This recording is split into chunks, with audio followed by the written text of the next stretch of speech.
respected Spokane psychiatrist is accused of having an inappropriate relationship with a former patient, a woman he was treating for depression. Now, he and other doctors are being named in a medical malpractice lawsuit along with Sacred Heart Medical Center. KXLY4's Janet O live at Sacred Heart. And Janet, you actually ran into Dr. Moulton, who's named in this suit, outside an elevator. Well, Robin, first I should mention Dr. Moulton still practices psychiatry here at Sacred Heart Medical Center. Technically, he is not employed by them, just under contract. Now, in this lawsuit, the former plaintiff says that Moulton seduced her into a romantic relationship, fondling and kissing her, even talking about future plans with her. Dr. John Moulton declined to talk to us on camera, but he said this lawsuit comes as a shock to him. The lawsuit filed today lists Moulton, his former colleagues at Spokane Psychiatry, and Sacred Heart, claiming they were all responsible for what happened to Sandra Garrity in 2005.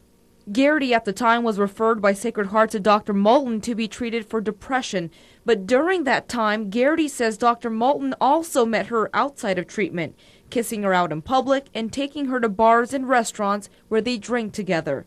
The relationship quickly became romantic. Garrity is married and a mother of 3. Her husband, who is also a plaintiff in this suit, found out about the relationship and confronted Dr. Moulton, who responded in an email. Moulton writes, "It's clear that what started out as a good working relationship went off track and has ended up harming you and your family.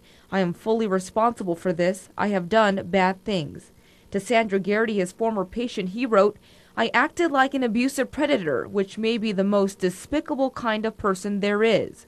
Garrity's lawyer says Dr. Moulton took advantage of his client, who had no way of consenting to this relationship. Any improper activity, personal contact between a psychiatrist and a patient, is by definition non-consensual, exploitive, and malpractice. Garrity said she is haunted by what happened and tried to take her life twice. Now, Sacred Heart released a statement late this afternoon and said it has taken appropriate steps to monitor his limited inpatient care through the Office of the Medical Director of Psychiatry. Moulton's attorney said her client deeply regrets starting that romantic relationship with Garrity, though he says it actually started after she was discharged from his care. Dr. Moulton is currently in settlement talks with the State Department of Health. He is charged with unprofessional conduct. Reporting live, Janet O, KXLY4.